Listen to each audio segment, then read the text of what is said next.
State bank of India ने अभी कुछ अपने नियमों में बदलाव किया है, जिसके बारे में आज हम इस वीडियो में चर्चा करेंगे। और मैं आपको बताऊंगा, अगर आप पैसा निकालने जा रहे हैं तो मेक श्योर कर लें, आप जान लें कि नए नियम क्या आए हैं। अगर आप चेक को इशू करवाने जा रहे हैं, नया चेक बनवाने जा रहे हैं, तो उसके लिए जो रूल आया है उसको आप बेहतर तरीके से समझ लीजिए। तो आज मैं आपको इस वीडियो में इस बारे में अच्छे तरीके से बताऊंगा और इसको जानना बहुत ही ज़रूरी है। अगर आपका अकाउंट है स्टेट बैंक ऑफ इंडिया में तो it is very important to know for you.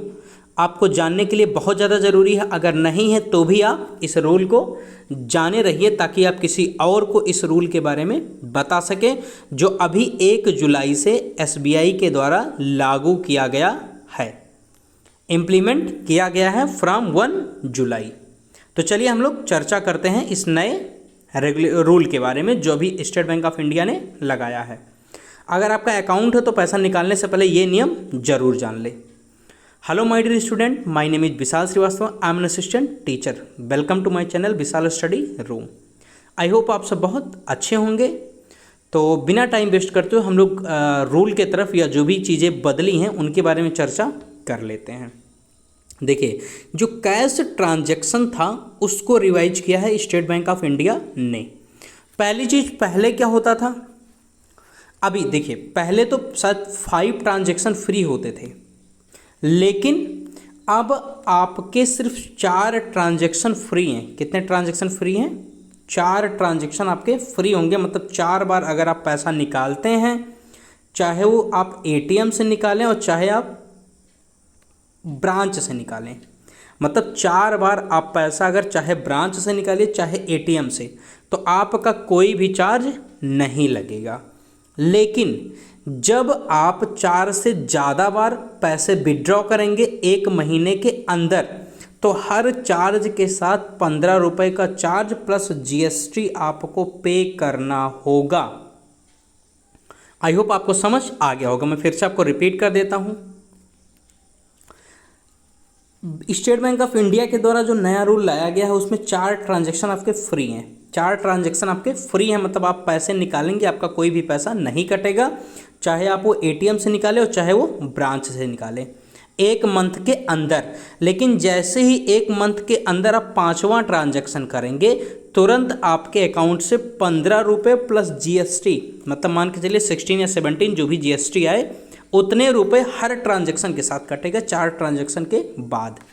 तो आप लोग इस रूल को मेक श्योर कर लीजिए और फिर आप ट्रांजैक्शन उसी तरीके से करिए। आपका अगर 4 ट्रांजैक्शन में हो जाता तो बिल्कुल आप 4 ही ट्रांजैक्शन कीजिए, और अगर नहीं होता है तो आप इस चार्ज को जानकर ही ट्रांजैक्शन कीजिए कि 15 रुपये प्लस GST आपको हर हाल में आपके अकाउंट से काट लिया जाएगा स्टेट बैंक ऑफ इंडिया के द्वारा। ये था रूल नंबर 1। चलते हैं अगले रूल के बारे में। देखिए, एक चेकबुक आपको साल में इशू की जाएगी, जिसमें आपका देखिए 1 जुलाई से जो रूल आया है उसमें लिमिट हो गई है। लिमिट हो गई कि जो फ्री चेकबुक पहले इशू किया जाता था उस पर एक लिमिट लगा दी गई है। लिमिट क्या लगा दी गई है आपको मैं आगे बताता हूँ। देखिए, लिमिट ये लगा दी गई है कि जब आप किसी बैंक में अकाउंट खुलवाते हैं और चेकबुक के लिए फॉर्म भरते हैं, तो आपको एक चेकबुक दी जाएगी 10 पेज की। कितने पेज की? 10 पेज की। और ये साल भर के लिए होगा।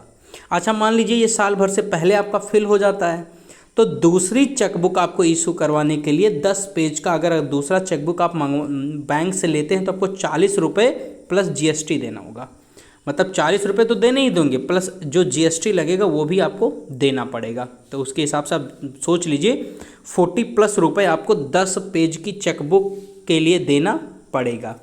1 साल में आपको 10 पेज की चेकबुक फ्री मिलेगी। उसके बाद आप इशू करवाते हैं 10 पेज का तो आपको 40 रुपये प्लस GST। और अगर आप 25 रुपये का इशू करवाते हैं, कितने रुपये का? अगर 25 पेज का इशू करवाते हैं तो आपको 75 रुपये प्लस GST देनी होगी। 75 रुपये प्लस GST ये आपको देना होगा। मतलब आप देंगे नहीं, आपके अकाउंट से काट लिया जाएगा बैंक के द्वारा। आई होप ये चीज़ें आपको समझ आई होंगी कि क्या क्या चीज़ें बदली हुई हैं। क्या बदली हैं? आपको जब साल के शुरुआत में 10 पेज की आपको चेकबुक दे दी जाएगी, जो कि फ्री ऑफ कॉस्ट होगा। पूरे साल के लिए। मान लीजिए साल के अंदर आपकी ये चेक फिल हो जाती है, आप फिर से चेकबुक इशू करवाते हैं। मान लीजिए आपने 10 पेज का चेकबुक फिर से इशू करवाया, तो आपके बैंक अकाउंट से 40 रुपये प्लस जीएसटी कट जाएंगे। अगर आप 25 पेज का चेकबुक लेते हैं बैंक से तो 75 रुपये प्लस जीएसटी कटेगा। तो ये बिल्कुल आप याद कर लीजिएगा। तो अपने नीड के अकॉर्डिंग ही आप चेकबुक को इशू करवाइएगा आगे से, नहीं तो आपके अकाउंट में पैसे कटते रहेंगे और आपको पता भी नहीं चलेगा। तो आई होप अगर आपको ये रूल पता है तो आप उसी हिसाब से अपना काम करेंगे। अच्छा, ऐसा क्यों हुआ है, क्यों एसबीआई ने ये चीज़ें की हैं? तो एक्चुअली क्या हुआ, आरबीआई ने इंटरचेंज कॉस्ट को बढ़ा दिया है। जो इंटरचेंज चार्ज होता था या फ़ी होता था पर ट्रांजैक्शन, उसको आरबीआई ने इंक्रीज कर दिया है, आरबीआई ने उसको बढ़ा दिया है। कितना, मतलब इंटरचेंज कॉस्ट क्या होता है ये देख लीजिए।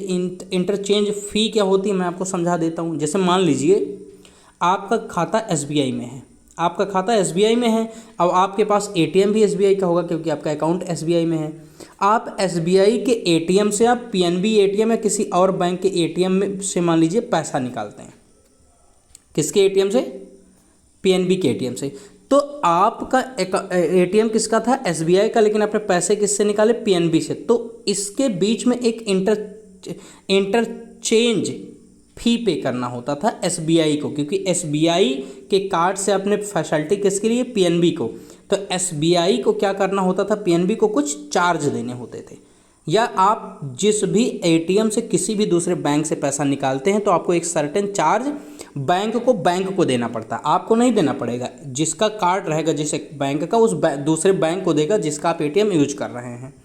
तो जो वो पहले चार्ज था वो 15 रुपये था, वो बढ़ाकर 17 रुपये कर दिए गए हैं फाइनेंशियल ट्रांजैक्शन के लिए।